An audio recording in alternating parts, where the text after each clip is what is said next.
So hi guys, welcome back to the channel. How are you all? I hope each and every one of you is doing absolutely good. My name is Priyanshi और आज का ये video wonderful होने वाला है क्योंकि आज के इस वीडियो में हम करने वाले हैं boards versus competitive exams. Yes guys, you heard it right. तो सबसे पहले तो मैं आपको बता दूं कि दो टाइप के स्टूडेंट्स होते हैं. एक टाइप का वो स्टूडेंट जिसके कॉम्पिटिटिव एग्जाम की स्टडी बहुत अच्छी चल रही है, यानी कि उसने 11th 12th बहुत अच्छे से कर रखा है.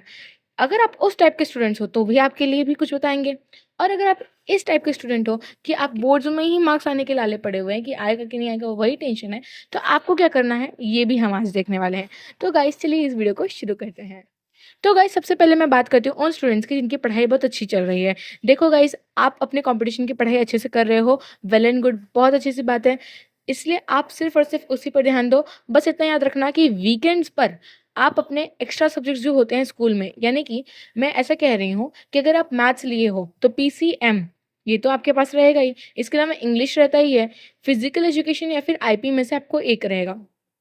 ठीक है. इसके अलावा अगर आप बायो के स्टूडेंट हो तो पीसीबी, इसके अलावा इंग्लिश रहता है और इसके अलावा आपके पास आईपी या फिर फिजिकल एजुकेशन में से कोई एक रहता है. तो पीसीबी या फिर पीसीएम तो आप अपने कॉम्पिटिटिव एग्जाम के साथ पढ़ते हो, राइट.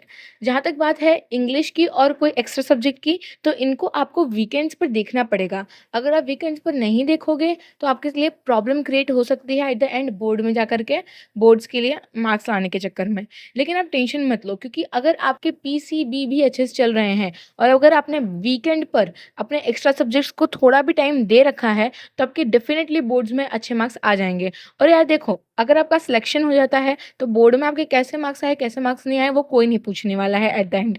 ठीक है. तो इसलिए आप अपने कंपटीशन पर ध्यान दो. बस अपने वीकेंड्स पर थोड़ा सा यूटिलाइज करना शुरू करो अपने बोर्ड्स के लिए. और एक और चीज़ का ध्यान रखना, बोर्ड्स आने के 1 महीने पहले ही शुरू कर देना सैम्पल पेपर सॉल्व करना बोर्ड्स के, और बोर्ड्स के पीवाईक्यू लगाना शुरू कर देना. क्योंकि सिलेबस तो ऑलमोस्ट सेम रहता है, जस्ट एक पैटर्न समझने की ज़रूरत रहती है कि हमें आंसर्स को कैसे लिखना है, किस तरह से लिखना है. और पेपर प्रेजेंटेशन का भी मैं जल्दी ही लेके आने वाली हूँ कोई एक वीडियो. ओके. तो आप 1 महीना पहले बोर्ड से शुरू कर देना बोर्ड की तैयारी करना. फिलहाल तो आप अपने काम पर ध्यान दो, बहुत अच्छी बात है. अच्छा, एक और बात कि अगर बोर्ड्स में आपको यही नहीं क्लियर है कि मेरा मार्क्स आएगा कि नहीं आएगा, पासिंग मार्क्स, क्योंकि बोर्ड्स में आपको पास करना है. पास ही नहीं, आपको नीट और जेई के लिए अलग अलग क्राइटेरिया कंप्लीट करने पड़ते हैं. जैसे कि अगर जेई आप दे रहे हो तो जेई के लिए देने के लिए मार्क्स इंपॉर्टेंट नहीं है, लेकिन बड़े बड़े इंस्टीट्यूट जैसे कि आईआईटीज़ हो गए, एनआईटीज़ हो गए, ऐसे इंस्टीट्यूट्स में जाने के लिए आपको ओवरऑल, अगर आप जनरल कैटेगरी से हो, ईडब्ल्यू से हो या फिर ओबीसी से हो, तो आपको ओवरऑल मोर देन 75% बोर्ड्स में स्कोर करना पड़ता है. और अगर आप एससी एसटी या फिर पीडब्ल्यूडी कैटेगरी से हो तो आपको मोर देन 65% ओवरऑल बोर्ड्स में स्कोर करना पड़ता है. तभी आप कोई बड़े इंस्टीट्यूट्स में जा सकते हो. इसके अलावा अगर मैं नीट की बात करूं तो नीट के अंदर आपको मोर देन 50% चाहिए एग्रीगेट पीसीबी मिला करके, अगर आप जनरल कैटेगरी से हो तो. अगर आप और कोई कैटेगरी से हो तो मोर देन 40% चाहिए पीसीबी एग्रीगेट मिला करके. तो ये क्राइटेरियाज आपको कंप्लीट करने पड़ेंगे. अगर आपके ये क्राइटेरियाज कंप्लीट हो रहे हैं, अगर आपको लग रहा है कि मैं मेरा कॉम्पिटिटिव एग्जाम का पढ़ाई अच्छे से चल रहा है, ये क्राइटेरियाज मैं कंप्लीट कर लूँगा, तो वेल एंड गुड, बहुत अच्छी बात है, आपकी पढ़ाई अच्छी ट्रैक पे. अब हम दूसरे टाइप के स्टूडेंट्स के बारे में बात करने वाले हैं. मतलब वो बच्चे जिनको अभी ये डर लग रहा है कि यार शायद मैं बोर्ड्स में फेल हो जाऊं या मैं बोर्ड्स में अच्छा मार्क्स ना स्कोर कर पाऊं. देखो, मैं आपको यही बोलूंगी कि आप अपने बोर्ड्स पर ही ध्यान दो.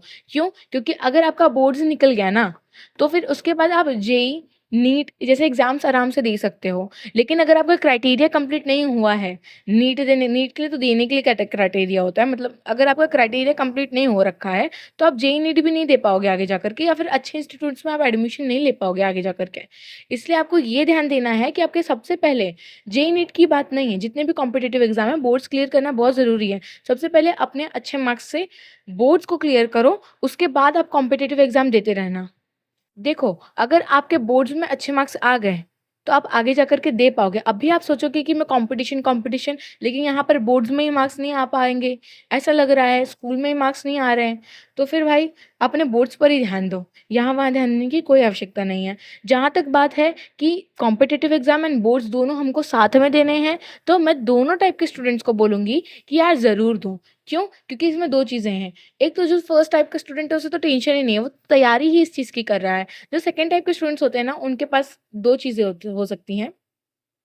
एक तो ये कि उनको कम मार्क्स वाला गोल है कोई, जैसे कि उनको बीएमएस चाहिए. जैसे नीट की अगर मैं बात करूँ, क्योंकि मेरे को नीट का थोड़ा ज़्यादा एक्सपीरियंस है, तो मैं नीट की बात कर लेती हूँ।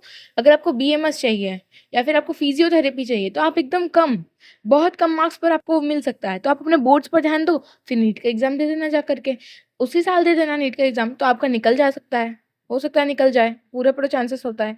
लेकिन अगर आपका कोई बहुत बड़ा गोल है, जैसे कि अगर आपको एमबीबीएस ही करना है, ऐसा आपका कोई गोल है, तो इसके लिए आपको क्या करना होगा पता है? आप बोर्ड्स पर ध्यान दो, उसके साथ-साथ एग्ज़ाम दे दो, उससे आपका हो सकता है कि क्लियर हो जाए। क्योंकि मेरा 2025 में जब मैंने नीट का एग्ज़ाम दिया था, तो उस टाइम पर मेरा बहुत अच्छा नहीं था, मतलब तैयारी। बट मेरा बीडीएस के लायक मार्क्स आ गया था। तो हो सकता है आपका निकल जाए, आपको 1 साल और ड्रॉप ना लेना पड़े, हो सकता है निकल जाए। और अगर नहीं भी निकला, तो अभी आपको एक एक्सपीरियंस मिल जाएगा कि यार प्रेशर कैसा होता है, स्ट्रेस कैसे मैनेज करते हो उस टाइम पर, क्या-क्या उसकी फॉर्मेलिटीज़ होती है जो कंप्लीट करनी पड़ती हैं। ये सब आपको एक एक्सपीरियंस हो जाएगा, एक बार अगर आप दे दोगे, और वो ड्रॉप में भी काउंट नहीं होगा। तो ये बहुत ज़्यादा ज़रूरी है कि आप अपने टाइम को अभी अच्छे से बोर्ड्स के लिए यूटिलाइज़ करो, और उसके बाद कॉम्पिटिटिव एग्ज़ाम की जहाँ तक बात है, तो वो दे देना। फिर उसके बाद देखना, अगर निकल गया तो निकल गया, नहीं निकला तो अपना या तो अलग फ़ील्ड चूज़ करें तो अलग फ़ील्ड चूज़ कर लेना, या फिर अगर आपको ड्रॉप लेके करना है तो ड्रॉप लेके कर लेना। तो इस तरह से हम कंप्लीट करते हैं कॉम्पिटिटिव एग्ज़ाम वर्सेस बोर्ड्स के बारे में बात। अगर आपको किसी और पे वीडियो चाहिए, तो आप बिल्कुल कमेंट कर सकते हो। Thank you and have a nice day.